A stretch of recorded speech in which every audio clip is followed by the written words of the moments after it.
ಇನ್ನು ವೃಶ್ಚಿಕ ರಾಶಿನಲ್ಲಿ ಹುಟ್ಟಿರ್ತಕ್ಕಂಥವ್ರಿಗೆ ಶನಿಯ ಈ ಸಂಚಾರವು, ನಕ್ಷತ್ರದ ಸಂಚಾರವು ಯಾವ ರೀತಿಯಾಗಿರ್ತಕ್ಕಂತಹ ಫಲಾನುಫಲಗಳನ್ನ ಕೊಡುತ್ತೆ ಅನ್ನೋದನ್ನ ಗಮನಿಸೋಣ. ಒಂದು ರೇವತಿ ನಕ್ಷತ್ರದ ಸಂಚಾರ, ಅದರ ಜೊತೆಗೆ ಶನಿಯು ವಕ್ರನಾಗ್ತಾ ಇರತಕ್ಕಂತಹ ವಿಚಾರ.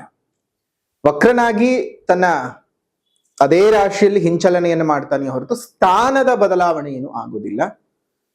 ಹಾಗಾಗಿ ನಿಮಗೆ ಪಂಚಮ ಶನಿಯ ಪೀಡೆ ಇದೆ. ಆದ್ರೆ ದೈವಾಶೀರ್ವಾದವೋ ಅಥವಾ ಬೇರೆ ಇನ್ನೊಂದು ನಿಮಗೆ ಒಂದಷ್ಟು ಗುರುವಿನ ಅನುಗ್ರಹ ಆಗ್ತಾ ಇರೋದ್ರಿಂದಾಗಿ ಪಂಚಮ ಶನಿಯ ಪೀಡೆಯ ಪ್ರಮಾಣ ನಿಮಗೆ ಅರ್ಧದಷ್ಟು ಕುಗ್ಗತ್ತೆ. ಕಾರಣ, ಗುರುದೃಷ್ಟಿಯು ನಿಮಗೆ ಪಂಚಮ ಸ್ಥಾನದ ಮೇಲೆ ಬೀಳ್ತಾ ಇದೆ. ವೃಶ್ಚಿಕ ರಾಶಿಯವರಿಗೆ ರಾಶಿಯ ಮೇಲೂ ಮತ್ತು ಪಂಚಮ ಸ್ಥಾನದ ಮೇಲೂ ಗುರುವಿನ ದೃಷ್ಟಿಯು, ಉಚ್ಚ ಗುರುವಿನ ದೃಷ್ಟಿಯು ಬೀಳ್ತಾ ಇರೋದ್ರಿಂದ ಶನಿಯ ಅರ್ಧದಷ್ಟು ಕೆಡುಕಿನ ಫಲಗಳು ಕಡಿಮೆ ಆಗ್ತವೆ. ಇನ್ನು ಪಂಚಮ ಶನಿಯ ವಿಶೇಷವಾಗಿ ಪೀಡೆ ಅಂತ ಹೇಳಿದಾಗ ಯಾವ್ಯಾವ ರೀತಿ ತೊಂದರೆ ತಾಪತ್ರೆಗಳಾಗಬಹುದು ಅಂದ್ರೆ, ಮಕ್ಕಳಿಂದ ಸಮಸ್ಯೆ, ಮಕ್ಕಳಿಗಾಗಿ ಸಮಸ್ಯೆ, ಪುರುಪುಣ್ಯ ಸ್ಥಾನದ ದೋಷಗಳು, ನಿಮ್ಮ ಹಿರೀಕರಿಂದ, ಮನೆಯ ಹಿರಿಯ ಸದಸ್ಯರಿಂದ ಸಮಸ್ಯೆಗಳು ಉತ್ಪತ್ತಿ ಆಗ್ತಕ್ಕಂತಹದ್ದು, ಕುಟುಂಬದ ಒಳಗಡೆ ಇರೋದಕ್ಕೆ ಬಹಳ ಕಷ್ಟಗಳನ್ನ ಅನುಭವಿಸುವಂಥದ್ದು, ಮಾನಸಿಕ ವ್ಯತೆಗಳು ಜಾಸ್ತಿ, ಆಸ್ಪತ್ರೆ ಖರ್ಚುಗಳು ಜಾಸ್ತಿ, ತೊಳಲಾಟಗಳು ಜಾಸ್ತಿ, ಬಳಲಾಟಗಳು ಜಾಸ್ತಿ, ಯಾವುದಕ್ಕೂ ಸರಿ ಮಾಡ್ಕೊಂಡು ಹೋಗೋದಕ್ಕೆ ಸಾಧ್ಯವೇ ಆಗೋದಿಲ್ಲ ಅಂತ ಹೇಳಿ ಎಷ್ಟೋ ಜನ ಈ ಪಂಚಮ ಶನಿಯ ಪೀಡೆಯ ಅವಧಿಯಲ್ಲಿ ತಮ್ಮ ಬದುಕಿನ ಬಹುಕೆಟ್ಟ ನಿರ್ಧಾರಗಳನ್ನ ಮಾಡ್ತಾರೆ. ಈ 5ನೇ ಮನೆಯ ಶನಿಯ ಸಂಚಾರ ಅನ್ನುವಂಥದ್ದೇನಿದೆ, ಬಹಳ ಪೀಡನಾಕಾರಕವಾಗಿರ್ತಕ್ಕಂತಹ ಸಮಯ. ಅದನ್ನ ತುಂಬಾ ಜಾಗ್ರತೆಯಲ್ಲಿ ನಾವು ಜೀವನನ ಮುಂದೆ ತಗೊಂಡು ಹೋಗ್ಬೇಕಾಗ್ತದೆ. ಹಾಗಾಗಿ ಈ ಒಂದು ಪಂಚಮ ಶನಿಯ ಪೀಡೆ ಮೊದಲೇ ಹೇಳ್ತಾ ಇದ್ದೇವೆ, ಅರ್ಧದಷ್ಟು ಕಡಿಮೆ ಆಗತ್ತೆ ಗುರುವಿನ ಅನುಗ್ರಹ ಬಂದಿರೋದ್ರಿಂದಾಗಿ. ಏನೇನ್ ನಡಿಬಹುದು ಅಂತ ನೋಡೋದಾಯ್ತು ಅಂತ ಹೇಳಿದ್ರೆ, 5ನೇ ಸ್ಥಾನದಲ್ಲಿ ಸಂಚಾರ ಬಹಳ ಅಶುಭ. ಇದನ್ನ ರಜತಪಾದ ಅಂತ ಹೇಳ್ತೀವಿ. ನಿಮಗೆ ಗುರುವಿನ ದೃಷ್ಟಿ ಬರ್ತಾ ಇರೋದ್ರಿಂದ ನಷ್ಟಗಳು ಸ್ವಲ್ಪ ಮಟ್ಟ ಕಡಿಮೆ ಆಗತ್ತೆ ವೃಶ್ಚಿಕ ರಾಶಿನಲ್ಲಿ ಹುಟ್ಟಿರ್ತಕ್ಕಂಥವ್ರಿಗೆ. ವ್ಯಾಪಾರದಲ್ಲಿ ಅಲ್ಪ ಮಟ್ಟಕ್ಕೆ ಅಭಿವೃದ್ಧಿಗಳಾಗ್ತಕ್ಕಂತಹದ್ದು, ಉದ್ಯೋಗ, ವ್ಯಾಪಾರ, ವ್ಯವಹಾರಗಳು ಸಾಧಾರಣ ಮತ್ತು ಮಂದ ಗತಿಯಲ್ಲಿ ಸಾಗುವಂತಹದ್ದು ಆಗತ್ತೆ. ಧನ ಸಂಪಾದನೆಯ ಯೋಗವು ಸಹ ನಿಮಗೆ ಕೂಡ ಬರ್ತದೆ.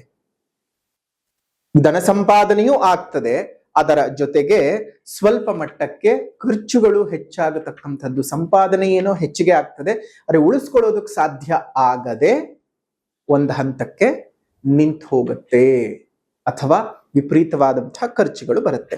ಹಣದ ಅಡೆತಡೆಗಳು, ಅಡಚಣೆಗಳು ನಿಮಗೆ ಆಗಬಹುದು. ಕಾರಣ ಏನಪ್ಪಾ ಅಂತ ಹೇಳಿದ್ರೆ, ನೀವು ನಂಬಿ ಇನ್ನೊಬ್ಬರಿಗೆ ಹಣವನ್ನು ಕೊಡ್ತೀರಿ, ಮಧ್ಯದಲ್ಲಿ ನಿಂತ್ಕೊಂಡು ಶ್ಯೂರಿಟಿ ಹಾಕ್ತೀರಿ.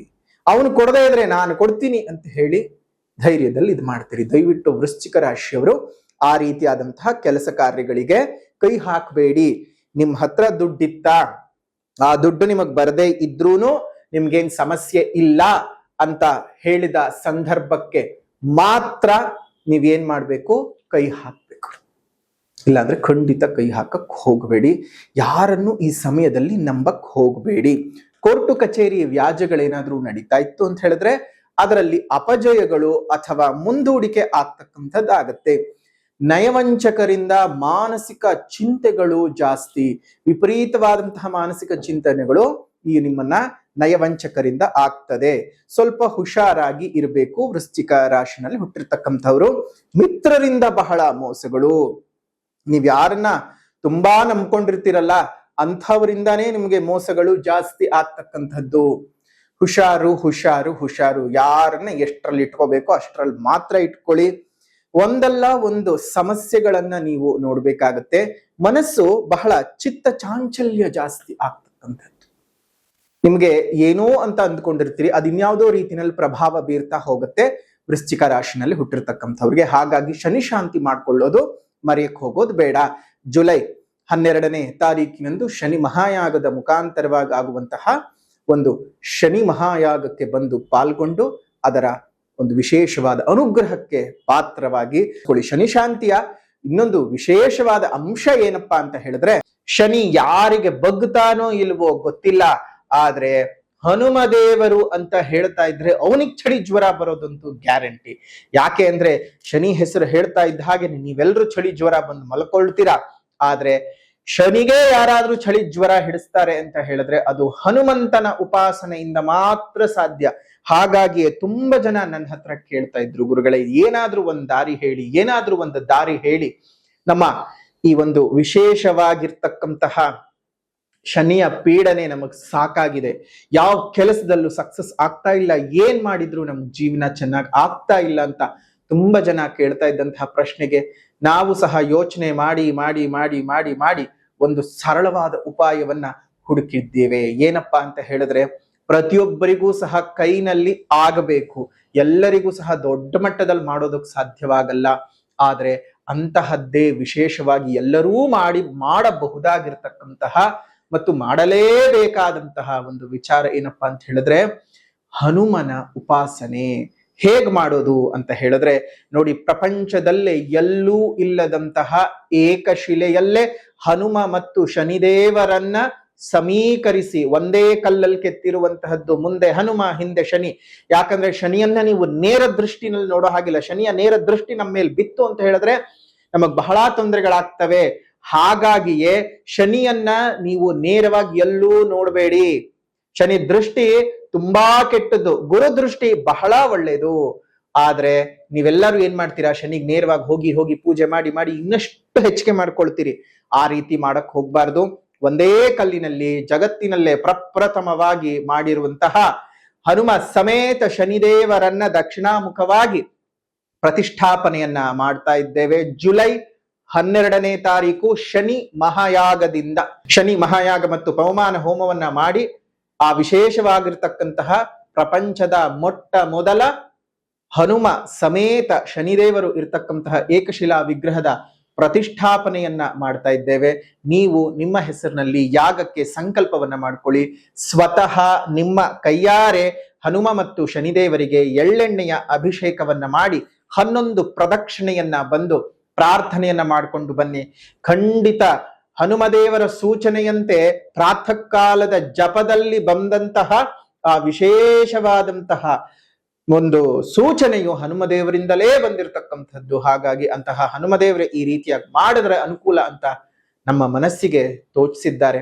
ಅದನ್ನ ಮಾಡ್ತಾ ಇದ್ದೇವೆ. ತಾವೆಲ್ಲರೂ ಸಹ ಬಂದು ಪ್ರಪಂಚದ ಮೊಟ್ಟ ಮೊದಲ ಸಮೀಕರವಾಗಿರ್ತಕ್ಕಂತಹ ಹನುಮ ಮತ್ತು ಶನಿ ಇರ್ತಕ್ಕಂತಹ ಏಕಶಿಲಾ ಮೂರ್ತಿಗೆ ಎಳ್ಳೆಣ್ಣೆಯ ಅಭಿಷೇಕವನ್ನ ಮಾಡಿ, ಇಲ್ಲ ಸಲ್ಲದ ವಿಚಾರಗಳಿಗೆ ಮನಸ್ಸನ್ನ ಹಾಕುವಂಥದ್ದು ಜಾಸ್ತಿ ಆಗತ್ತೆ. ಅದನ್ನೆಲ್ಲ ಬಿಟ್ಟು ಧೈರ್ಯವಾಗಿ ಏನು ಮಾಡ್ತಾ ಇದ್ದೀರೋ ಅದನ್ನ ಮುಂದುವರಿಸ್ಕೊಳ್ತಾ ಹೋಗ್ಬೇಕಾಗತ್ತೆ. ಇನ್ನು ಅದೇ ರೀತಿಯಾಗಿ ನೌಕರರಿಗೆ ತುಂಬಾ ಸಮಸ್ಯೆಗಳು, ಮೇಲಧಿಕಾರಿಗಳಿಂದ ಕಿರಿಕಿರಿಗಳು ಜಾಸ್ತಿ ಆಗುವಂತಹದ್ದು, ಸುತ್ತಮುತ್ತಲ ಇರತಕ್ಕಂತಹ ಸಹೋದ್ಯೋಗಿಗಳಿಂದ ದ್ರೋಹಗಳು ಉತ್ಪತ್ತಿ ಆಗ್ತಕ್ಕಂಥದ್ದು.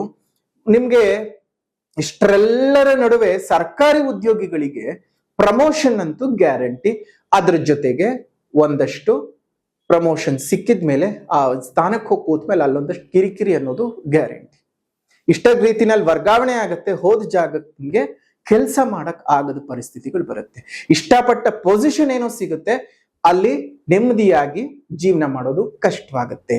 ಹಾಗಾಗಿ ಸ್ವಲ್ಪ ಸಮಸ್ಯೆಗಳು ಜಾಸ್ತಿ ಇದ್ದಾವೆ. ಹೇಳಿದ ರೀತಿನಲ್ಲಿ ಪರಿಹಾರಗಳನ್ನು ಮಾಡ್ಕೊಳ್ಳಿ. ಶುಭವಾಗ್ಲಿ. ರೈತರಿಗೆ ಅಂತಹ ದೊಡ್ಡ ಮಟ್ಟದ ಸಮಸ್ಯೆಗಳೇನು ಕಾಣಿಸ್ತಾ ಇಲ್ಲ. ಜೊತೆಗೆ ಅಧಿಕ ಧನ ಪ್ರಾಪ್ತಿ ರೈತರಿಗೆ, ರೈತಾಪಿ ವರ್ಗದಲ್ಲಿರ್ತಕ್ಕಂಥವ್ರಿಗೆ ಸಾಗುವಳಿಗೆ ಸ್ವಲ್ಪ ಹೆಚ್ಚು ಖರ್ಚಾಗಬಹುದು. ನೋಡ್ಕೊಂಡು ಮಾಡಿ. ಯಾವ್ಯಾವ ಬೆಳೆ ಹಾಕೊಂಡಿದ್ದೀರಿ ಅದಕ್ಕೆ ತಕ್ಕ ಹಾಗೆ ಮಾತ್ರ ಮಾಡ್ಕೋತಾ ಹೋಗಿ. ಶುಭವಾಗ್ಲಿ. ಇದಾಗಿತ್ತು ವಿಶೇಷವಾಗಿ ವೃಶ್ಚಿಕ ರಾಶಿನಲ್ಲಿ ಹುಟ್ಟಿರ್ತಕ್ಕಂಥವ್ರಿಗೆ ಶನಿಯ ನಕ್ಷತ್ರದ ಸಂಚಾರದ ಫಲ ಮತ್ತು ವಕ್ರೀಗತನಾದಾಗ ಯಾವ್ಯಾವ ರೀತಿಯಾದಂತಹ ಫಲಗಳನ್ನ ಕೊಡಬಹುದು ಅನ್ನುವಂತಹ ಮಾಹಿತಿ. ವಿಡಿಯೋ ಇಷ್ಟ ಆಗಿದ್ರೆ ಲೈಕ್ ಮಾಡಿ, ಶೇರ್ ಮಾಡಿ, ಕಮೆಂಟ್ ಮಾಡಿ. ಮತ್ತೊಂದು ವಿಡಿಯೋನಲ್ಲಿ ಭೇಟಿ ಮಾಡೋಣ. ಅಲ್ಲಿವರೆಗೂ ನಮಸ್ಕಾರ.